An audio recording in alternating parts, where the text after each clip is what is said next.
Hello friends, welcome back to my channel. ഇന്നത്തെ video നമ്മുടെ jeep റീസ്റ്റോറേഷൻ്റെ പാർട്ട് 2 ആണ് കേട്ടോ. കഴിഞ്ഞ വീഡിയോയിൽ വണ്ടിയുടെ ഡെൻറ്റിങ്, പെയിൻറ്റിങ്, പിന്നെ സാധനങ്ങളൊക്കെ സോഴ്സ് ചെയ്തത്, പിന്നെ ജീപ്പ് വാങ്ങിച്ചത്, ആ ഡീറ്റെയിൽസൊക്കെ നിങ്ങളായിട്ട് ഞാൻ ഷെയർ ചെയ്തിട്ടുണ്ടായിരുന്നു.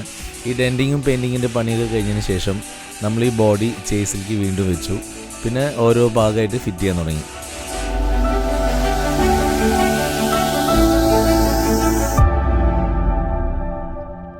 ആദ്യം മെയിൻ ബോഡിയാണ് കേട്ടോ ചേസിലേക്ക് വെച്ചത്. അതിനുശേഷം സ്റ്റിയറിങ്ങും പിന്നെ അതുപോലെ ഗിയർ ലിവർ ഇതൊക്കെ ഫിറ്റ് ചെയ്തു. നേരത്തെ നമ്മൾ ഹോൾസൊക്കെ പക്കായി സെറ്റ് ചെയ്തുകൊണ്ട് ഈസി ആയിരുന്നു കേട്ടോ പണി. കറക്റ്റ് വെക്കുക, സ്ക്രൂ ചെയ്യുക, അങ്ങനെ ഈസി പ്രോസസ്സായിരുന്നു.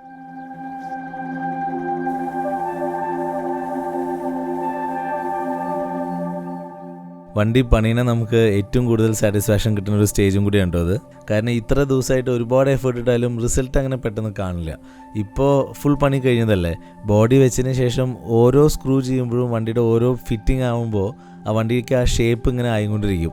നമ്മുടെ മനസ്സിൽ എന്താണ് ഉദ്ദേശിച്ചത് അതിങ്ങനെ രൂപപ്പെട്ടുകൊണ്ടിരിക്കുന്ന ഒരു സ്റ്റേജാണത്. അത് ഭയങ്കര രസമാണ്. പ്രത്യേകിച്ച് ആ ഫ്ലാറ്റ് ഫെൻഡർ ഇൻസ്റ്റാൾ ചെയ്തപ്പോൾ എനിക്കുണ്ടായ ഫീല് വേറെ ലെവലായിരുന്നു കേട്ടോ. ഈ ഫ്ലാറ്റ് ഫെൻഡറിൻ്റെ ഒരു പ്രത്യേകത എന്ന് വെച്ചാൽ നമ്മുടെ ഫ്രണ്ടിലെ 2 ടയറും ഫുള്ളി എക്സ്പോസ്ഡ് ആവും.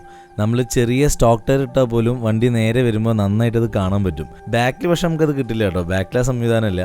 ഫ്രണ്ടിൽ ഫ്ലാറ്റ് ഫെൻഡർ ഇടുമ്പോഴൊരു അഡ്വാൻറ്റേജാണ് അത്. നേരത്തെ നമ്മൾ ഒരുപാട് എഫേർട്ട് ഇട്ടാണ് അത് ഫിക്സ് ചെയ്തത്. അതുകൊണ്ട് തന്നെ ഇപ്പോൾ പെയിൻറ്റിംഗ് എല്ലാം കഴിഞ്ഞപ്പോൾ സതീഷ് ചേട്ടന് സിംപ്ലി ആ പരിപാടി ചെയ്യാൻ പറ്റി.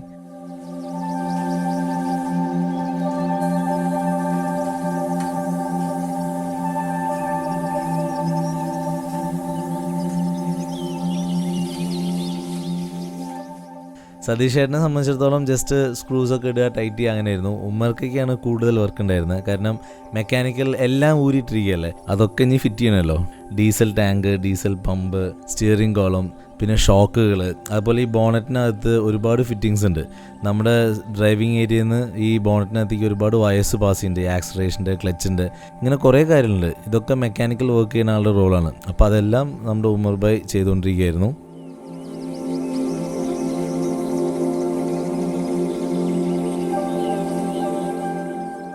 അങ്ങനെ നമ്മുടെ വണ്ടിയുടെ പണി ഓൾമോസ്റ്റ് ഒരു 40% കംപ്ലീറ്റ് ആയി എന്ന് പറയാം കേട്ടോ. ബോണറ്റ്, റോക്ക് സ്ലൈഡർ, പിന്നെ ചെറിയ ക്ലാംപ്സ്, പിന്നെ ഫ്രണ്ടിലെ ആ ഷാക്കിൾസ്, ടോവിങ് ഹൂക്സ്, ഇങ്ങനത്തെ എല്ലാം ഫിറ്റ് ചെയ്തു. ഒരുവിധം എല്ലാ സാധനവും നേരത്തെ പറഞ്ഞ പോലെ മൂവാറ്റുപുഴയിൽ നിന്നാണ് കൊണ്ടുവന്നത്. അതൊക്കെ നമ്മുടെ മുജീബ് പെയിൻറ്റ് ചെയ്ത് കയറ്റി. പിന്നെ നമ്മുടെ ഫ്രണ്ടിലെ വിൻഷീൽഡ് പാരലി മുജീബ് റെഡിയാക്കിക്കൊണ്ടിരിക്കുകയാണ്. നമ്മൾ മടക്കി വെക്കുന്ന ടൈപ്പാണ് മാറ്റിയിട്ടുണ്ടായിരുന്നത്. നേരത്തെ ഫിക്സ്ഡ് ആയിട്ട് വാങ്ങിച്ചു, പിന്നീട് ഓപ്പൺ ആക്കി ഓടിക്കാൻ വേണ്ടിയിട്ട് അത് റീപ്ലേസ് ചെയ്തിട്ടുണ്ടായിരുന്നു.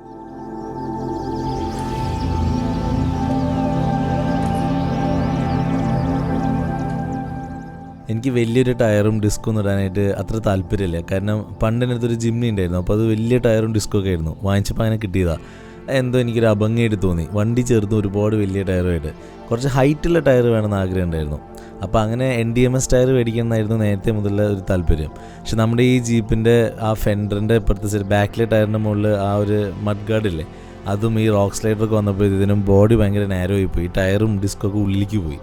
അപ്പോൾ എന്താ ചെയ്യുക എന്നുള്ളൊരു കൺഫ്യൂഷനായിരുന്നു. വേറെ ഒരു ഓപ്ഷൻ ഇല്ലെങ്കിൽ സ്റ്റീൽ റിം എടുക്കുക എന്നുള്ളൊരു പദ്ധതിയിലേക്ക് എത്തി. വേറെ വഴിയില്ല അതിൻ്റെ. അങ്ങനെയുള്ളപ്പോഴാണ് മിലിറ്ററി ഡിസ്ക് കിട്ടിയതിട്ടാണ്. അതും മൂവാറ്റുപുഴ തന്നെയാണ് വാങ്ങിച്ചത്. 5 ഡിസ്ക് കിട്ടി.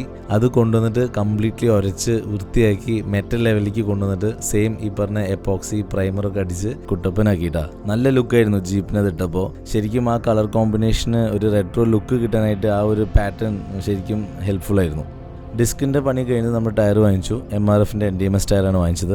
അതിനുശേഷം ടയറുടെ കൊണ്ടുപോയിട്ട് 5 ടയറും കാറ്റൊക്കെ അടിച്ച് വീട്ടിലേക്ക് കൊണ്ടുവന്നു. നമ്മുടെ നാട്ടിൽ തന്നെ ആൾ പെയിൻറ്ററാണ്. അപ്പോൾ പുള്ളിയെടുത്ത് പറഞ്ഞിട്ട് നമ്മൾ ആ ടയറിലൊക്കെ MRF എന്നുള്ള ആ ഒരു എഴുത്ത് പെയിൻറ്റ് ചെയ്തു കേട്ടോ. വെറുതെ ഒരു ആഗ്രഹത്തിൻ്റെ പുറത്ത് ചെയ്താണ്. ഇപ്പം അത് ചളിയൊക്കെ ആയിട്ട് കാണുന്നില്ല.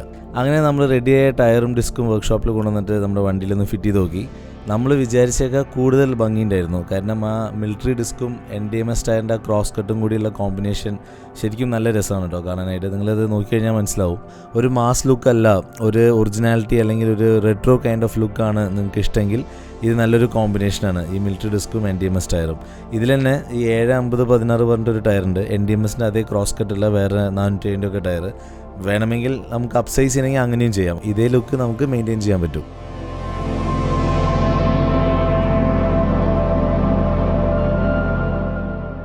നമ്മൾ മൂവാറ്റുപുഴയിൽ നിന്ന് വാങ്ങിച്ച ഒരു 90% ആക്സസറീസും ഫിറ്റ് ചെയ്ത് കഴിഞ്ഞു കേട്ടോ.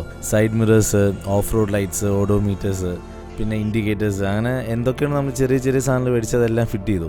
നമ്മുടെ ഈ വണ്ടിക്ക് ഡിസേർട്ട് സാൻഡ് സ്റ്റോമും ബ്ലാക്കുമാണ് കളർ കോമ്പിനേഷൻ, പിന്നെ കുറച്ച് സ്വല്പം റെഡ് ഉണ്ടെന്ന് മാത്രം. മെജോറിറ്റി ആയിട്ടുള്ള കളർ ലൈറ്റ് കളർ ആയതുകൊണ്ട് തന്നെ ഈ ബ്ലാക്ക് കോമ്പിനേഷനായിട്ട് വന്നപ്പോൾ ഭയങ്കരമായിട്ട് ഹൈലൈറ്റ് ആയി കേട്ടോ.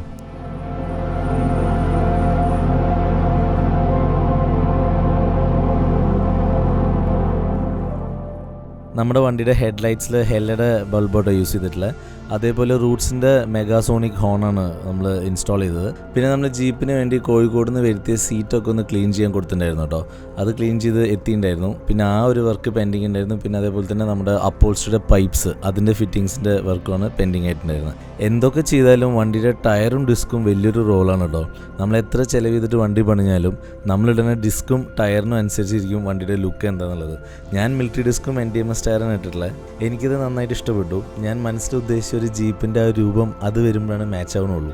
നിങ്ങൾ ആരെങ്കിലും ജീപ്പ് പണിയാണെങ്കിൽ ആദ്യം തന്നെ 5 ഡിസ്കിൻ്റെയും 5 ടയറിൻ്റെയും ബഡ്ജറ്റ് മാറ്റി വെച്ചോളൂ കേട്ടോ. എന്താ പറഞ്ഞാൽ വെച്ചാൽ 5 സ്റ്റീൽ റിം മേടിക്കണമെങ്കിൽ തന്നെ ഏകദേശം ഒരു 25,000 റുപ്യ ചിലവുണ്ട്. അതേപോലെ നല്ലൊരു ടയർ മേടിക്കുകയാണെങ്കിൽ ഒരു 8,000 റുപ്യക്ക് ഒരു ടയർ വരികയാണെങ്കിൽ അതിനൊരു 40,000 റുപ്യ വരും. അപ്പോൾ അറൗണ്ട് ഒരു 60,000 to 70,000 റുപ്പീസ് ഡയറക്റ്റ്ലി ഇതിന് വേണ്ടി മാറ്റി വയ്ക്കേണ്ടി വരും. ഇപ്പം നമ്മൾ ജീപ്പ് പണിയാൻ പോകുമ്പോൾ ഒരു ബഡ്ജറ്റിൽ തുടങ്ങും, പക്ഷെ നമ്മൾ വിചാരിച്ചിടത്തൊന്നും ഈ പണി നിൽക്കില്ല. അതൊരു വലിയ ലെവലിലേക്ക് പോകും. അതുകൊണ്ട് പറയണം, ആദ്യം തന്നെ ഇത് മാറ്റി വെച്ച് കഴിഞ്ഞാൽ പണി കഴിഞ്ഞ വഴിക്ക് നമുക്കിത് ഫിറ്റ് ചെയ്യാം. എൻ്റെ കേസിൽ NTMS ടയർ ഞാൻ യൂസ് ചെയ്തുകൊണ്ട് എനിക്ക് 3,000 രൂപ എങ്ങാണ്ട് ഒരു ടയറിനായുള്ളൂ. പക്ഷേ നിങ്ങൾ സ്റ്റീൽ റിം എടുക്കുകയാണെങ്കിൽ എന്തായാലും 8 രൂപ 7,000 8,000 ആ ഒരു റേഞ്ച് വരും ടയറിന്. അപ്പോൾ ഇത് നമ്മളെപ്പോഴും ബഡ്ജറ്റിൽ വെക്കുകയാണ് നല്ലത്. പിന്നെ നമ്മുടെ വണ്ടി ഓപ്പൺ ചെയ്ത് ഓടിക്കുന്ന ടൈപ്പ് ആയതുകൊണ്ട് തന്നെ ഇതിൻ്റെ ബാക്കിലത്തെ പൈപ്പ്സൊക്കെ മടക്കി വയ്ക്കാൻ പറ്റുന്ന ടൈപ്പിലാണ് കേട്ടോ ചെയ്തത്. അപ്പോൾ അതിൻ്റെ ഫിറ്റിംഗ് കൂടി കഴിയുന്നതോടുകൂടി നമ്മുടെ ഓൾമോസ്റ്റ് വണ്ടിയുടെ എല്ലാ പണി വർക്ക്ഷോപ്പിലത്തെ കഴിഞ്ഞു. പിന്നെ ഉമ്മർക്ക് വണ്ടിയുടെ മെക്കാനിക്കൽ പരമായ കാര്യങ്ങളൊക്കെ ഒന്ന് ടെസ്റ്റ് ചെയ്യാണ് ചെയ്തത്. നമ്മൾ ഈ വണ്ടിയിൽ എൻജിൻ തൊട്ടിട്ടേ ഇല്ല. എൻജിൻ വാങ്ങിച്ച അതേ കണ്ടീഷനിൽ ഉണ്ടായിരുന്നത്. കാരണം എന്തൊരു കുഴപ്പമുണ്ടായിരുന്നില്ല. ആകെ മാറ്റിയത് റേഡിയേറ്ററും പിന്നെ ഷോക്കും അതേപോലെ തന്നെ ക്ലച്ച് അസംബ്ലിയാണ്. അങ്ങനെ ഇലക്ട്രിക്കൽ വർക്കും അപ്പോൾസ്ട്രി വർക്കും ഒഴികെയുള്ള ബാക്കി എല്ലാ വർക്കും ജീപ്പിൻ്റെ കഴിഞ്ഞു കേട്ടോ. സീറ്റും ഫിക്സ് ചെയ്തു, അതേപോലെ തന്നെ അപ്പോൾസ്റ്ററിയുടെ പൈപ്പുകളും ഫിറ്റ് ചെയ്തു. പിന്നെ ഓഡോമീറ്റർ, പിന്നെ ബ്രേക്ക് ലൈൻസ്, അങ്ങനത്തെ മെക്കാനിക്കൽ കാര്യങ്ങൾ കുറച്ചും കൂടി പെൻഡിങ് ഉണ്ടായിരുന്നു. അതെല്ലാം ഫൈനലായിട്ട് ചെക്ക് ചെയ്യായിരുന്നു. എന്തെങ്കിലും മിസ്സായിട്ടുണ്ടോ, അതേപോലെ എഞ്ചിൻ ഓയിൽ, റേഡിയേറ്ററിലെ കൂളൻ്റ്, ബ്രേക്ക് ഓയിൽ, അങ്ങനത്തെ കാര്യങ്ങളൊക്കെ പുതിയത് ഒഴിച്ചു. ഇത്രയും കാര്യങ്ങളൊക്കെ ചെയ്തതിന് ശേഷം ആളൊന്ന് പ്രാർത്ഥിച്ചിട്ട് വണ്ടി സ്റ്റാർട്ട് ചെയ്തു കേട്ടോ. ഫസ്റ്റ് അറ്റംപ്റ്റ് തന്നെ വണ്ടി സ്റ്റാർട്ടായി. അത് നമുക്കൊക്കെ ഭയങ്കര സന്തോഷമായിരുന്നു.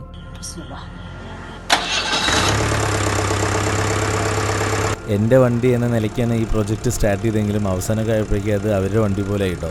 അത്രയും ഡെഡിക്കേഷനും അത്രയും ഫോക്കസ്ഡ് ആയിരുന്നു അവർ ഈ വണ്ടിയിൽ. അങ്ങനെ വർക്ക്ഷോപ്പിലെ എല്ലാ പണിയും കഴിഞ്ഞ് വണ്ടി വീട്ടിലെത്തിയിട്ടോ.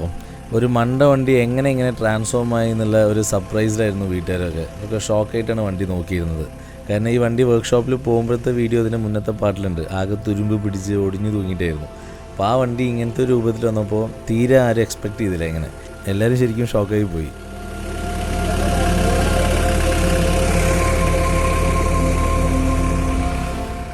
അതിനുശേഷം നമ്മുടെ വണ്ടിയുടെ ഇലക്ട്രിക്കൽ വർക്ക് ചെയ്യാനായിട്ട് നമ്മുടെ തന്നെ നാട്ടിലെ 5C ഒരു ടീം വന്നു വീട്ടിൽ. അവർ വീട്ടിൽ നിന്നാണ് ഈ പണിയൊക്കെ ചെയ്തത്. അത് കഴിഞ്ഞിട്ട് നമ്മൾ അപ്പോൾസ്ട്രി വർക്കിന് വേണ്ടിയിട്ട് സെയ്ദിൻ്റെ അടുത്തേക്ക് കിട്ടും. സെയ്ദ് നമ്മുടെ നാട്ടുകാരനാണ്, നമ്മുടെ ഒരു സുഹൃത്താണ്. നമ്മുടെ എല്ലാ വണ്ടിയും പുള്ളിയാണ് സീറ്റും അപ്പോൾസ്ട്രി വർക്കൊക്കെ ചെയ്യാറ്. അങ്ങനെ സെയ്ദിൻ്റെ അപ്പോൾസ്ട്രി വർക്കും ചെയ്തതോടുകൂടി വണ്ടിയുടെ ഫുൾ പണിയും കഴിഞ്ഞു കേട്ടോ. ഒരു ഡ്രീം കം ട്രൂ എന്നൊക്കെ പറയില്ലേ, അങ്ങനെ ഒരു സംഭവം മാറി. ആ വണ്ടീനെ നേരിട്ട് കാണാനുള്ള ആകാംക്ഷയിലായിരുന്നു പിന്നെയുള്ള എൻ്റെ ദിവസങ്ങൾ. അങ്ങനെ എൻ്റെ വെക്കേഷൻ വന്നു, ഓടിപ്പിടിച്ച് നാട്ടിലേക്ക് പോയി. ആ സീൻസാണ് ഇപ്പോൾ നിങ്ങൾ ഈ കാണുന്നത്. ഞാൻ ശരിക്കും സൂപ്പർ എക്സൈറ്റഡ് ആയിരുന്നു കേട്ടോ. കാരണം ഒരുപാട് മാസങ്ങളോളം ഒരു വണ്ടി വാങ്ങിച്ച് പണിതിട്ട് അതിനെ ആദ്യമായിട്ട് കാണാൻ പോകുമ്പോഴുള്ള ആ എക്സൈറ്റ്മെൻറ്റ് നിങ്ങൾക്ക് മനസ്സിലാക്കാവുന്നതേ ഉള്ളൂ. കുറച്ച് പേർക്കെങ്കിലും ഈ വീഡിയോ കാണുമ്പോൾ ഒരു സന്തോഷമൊക്കെ തോന്നാൻ ചാൻസ് ഉണ്ട് കേട്ടോ. കാരണം പലർക്കും ഈ ഒരു അനുഭവം ജീവിതത്തിൽ ഉണ്ടായിട്ടുണ്ടാവും. ചിലപ്പോൾ റെക്കോർഡ് ചെയ്യാൻ ചാൻസ് കിട്ടിയിട്ടുണ്ടാവില്ല. ചിലവർക്കിത് ചെയ്യാനുള്ള ആഗ്രഹത്തിൽ നിൽക്കുന്ന ആൾക്കാരുണ്ടാവും. അവർക്കിതൊരു ഇൻസ്പയറിങ് വീഡിയോ ആയിരിക്കും. അങ്ങനെ ഞങ്ങൾ നാട്ടിലെത്തി. കോഴിക്കോട് എയർപോർട്ടിൽ നിന്ന് പുറത്തേക്ക് പോയ വഴിക്ക് തന്നെ വണ്ടി എത്തിയിട്ടോ. എൻ്റെ സുഹൃത്തുക്കളായ ഫൈസൽ ഭായും നൗഫിലാണ് അന്ന് എയർപോർട്ടിലേക്ക് വന്നിട്ടുണ്ടായിരുന്നത്. വണ്ടി കണ്ടപ്പോൾ ഭയങ്കര സന്തോഷമായി, ഒരു രക്ഷയില്ലാത്ത സന്തോഷമായിരുന്നു. ശരിക്കും ഒരു മിലിറ്ററി ജീപ്പിൻ്റെ മിനിയേച്ചർ വണ്ടി പോലെയോടെ എനിക്ക് തോന്നിയത്. ഭയങ്കര ക്യൂട്ടായിരുന്നു, ഭയങ്കര റഗ്ഡായിട്ട് അതിൻ്റെ മാറ്റ് ഫിനിഷിങ്ങും ഒരു രക്ഷയുണ്ടായിരുന്നില്ല. എനിക്ക് ഭയങ്കരമായിട്ട് ഇഷ്ടപ്പെട്ടു വണ്ടി. എൻ്റെ ലൈഫിൽ ഞാൻ ഈ വണ്ടിയുടെ മുന്നും പിന്നെയായിട്ട് പല വണ്ടി മേടിച്ചിട്ടുണ്ട്. പക്ഷേ ഈ ജീപ്പിനെ ആദ്യമായിട്ട് കണ്ടപ്പോൾ എനിക്കുണ്ടായ ആ ഒരു ഫീല് എനിക്ക് ഒരു വണ്ടിയിലും തോന്നിയിട്ടില്ല കേട്ടോ. ഈ ജീപ്പ് ഓടിക്കുമ്പോഴുള്ള ഫീലും എനിക്ക് വേറൊരു വണ്ടിയിലും തോന്നിയിട്ടില്ല. ജീപ്പിന് അതെന്താണെന്ന് അറിയില്ല, ചെറുപ്പം മുതലേ വണ്ടിയോടുള്ള അമിതമായ ഇഷ്ടം കൊണ്ടാണോ അതോ റിയാലിറ്റിയിൽ ഈ വണ്ടിക്ക് എന്തെങ്കിലും ഉണ്ടോ അത് എനിക്കറിയില്ല. പക്ഷേ കാരണം ഞാൻ വേറെ വണ്ടികളൊക്കെ ഓടിച്ചിട്ടുണ്ട്, അപ്പോൾ എനിക്ക് ഈ ഒരു ഇഷ്ടം വേറൊരു വണ്ടിയിൽ എനിക്ക് കിട്ടിയിട്ടില്ല. ഈ പറഞ്ഞ പോലെ ഒന്നും കൂടി സേഫ്റ്റി, പെർഫോമൻസ്, അതേപോലെ ഫ്യൂച്ചേഴ്സും കാര്യങ്ങളൊക്കെ മറ്റേ വണ്ടികൾക്കുണ്ട്. എങ്കിലും ജീപ്പ് ഒരു സംഭവം തന്നെയാണ് കേട്ടോ, യാതൊരു സംശയമില്ല. ഞാൻ പറയുന്നതൊക്കെ എൻ്റെ പേഴ്സണലായിട്ടുള്ള അഭിപ്രായങ്ങളാണ് കേട്ടോ, എൻ്റെ പോയിൻ്റ് ഓഫ് വ്യൂവിൽ എനിക്ക് തോന്നിയിട്ടുള്ള കാര്യങ്ങളാണ്. എന്തായാലും ഞാൻ എൻ്റെ ചെറുപ്പകാലം മുതലുള്ള ഒരു വലിയ ആഗ്രഹമായിരുന്നു ഒരു ജീപ്പ് സ്വന്തമാക്കണം എന്നുള്ളത്. അത് ഞാൻ ഈ CJ500DIയിലൂടെ സാധിച്ചെടുത്തു കേട്ടോ. നമുക്കൊന്ന് ഓടിക്കാൻ പോലും വണ്ടി ആരും ഇതുവരെ തന്നിട്ടില്ല. പക്ഷേ നമ്മൾ ഹാർഡ് വർക്ക് ചെയ്യാൻ റെഡിയാണെങ്കിൽ നമുക്ക് അച്ചീവ് ചെയ്യാവുന്നതേ ഉള്ളൂ ഏത് വണ്ടിയാണെങ്കിലും.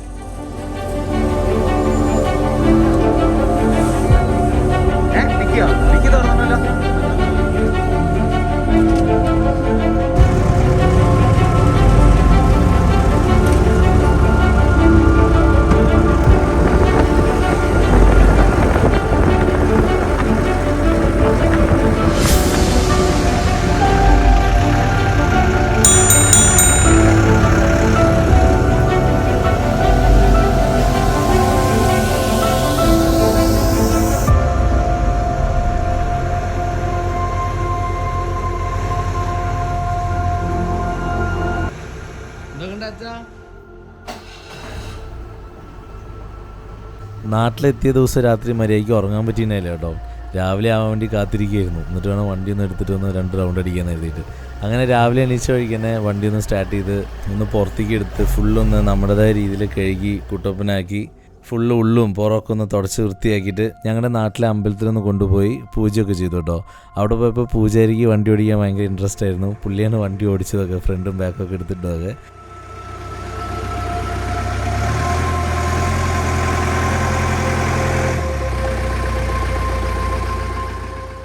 അപ്പോൾ ഇതാണ് എൻ്റെ ലൈഫിലെ ജീപ്പിൻ്റെ സ്റ്റോറി. നിങ്ങൾക്ക് ഇതുപോലൊരു വണ്ടി പണിയണമെങ്കിൽ ഫസ്റ്റ് നിങ്ങൾ നല്ലൊരു മെക്കാനിക്കിനെ കണ്ടുപിടിക്കണം, എന്നിട്ട് നല്ലൊരു മെക്കാനിക്കിനെ കിട്ടിയിട്ടില്ലെങ്കിൽ നിങ്ങൾക്ക് ഒരിക്കലും ഇതുപോലൊരു വണ്ടി പണിഞ്ഞിറക്കാൻ പറ്റില്ല കേട്ടോ. നമ്മുടെ ഈ ജീപ്പിൻ്റെ രജിസ്ട്രേഷൻ വീഡിയോ നിങ്ങൾക്കൊക്കെ ഇഷ്ടപ്പെട്ടിട്ടുണ്ടാവുമെന്ന് വിചാരിക്കുന്നു. എന്തെങ്കിലും ഡൗട്ട്സോ ക്വസ്റ്റ്യൻസോ ഉണ്ടെങ്കിൽ കമൻറ്റ് ബോക്സിൽ മെൻഷൻ ചെയ്യുക, ഞാൻ തീർച്ചയായിട്ടും റിപ്ലൈ ചെയ്യാം. അപ്പോൾ thank you so much for watching my videos. Keep supporting me guys.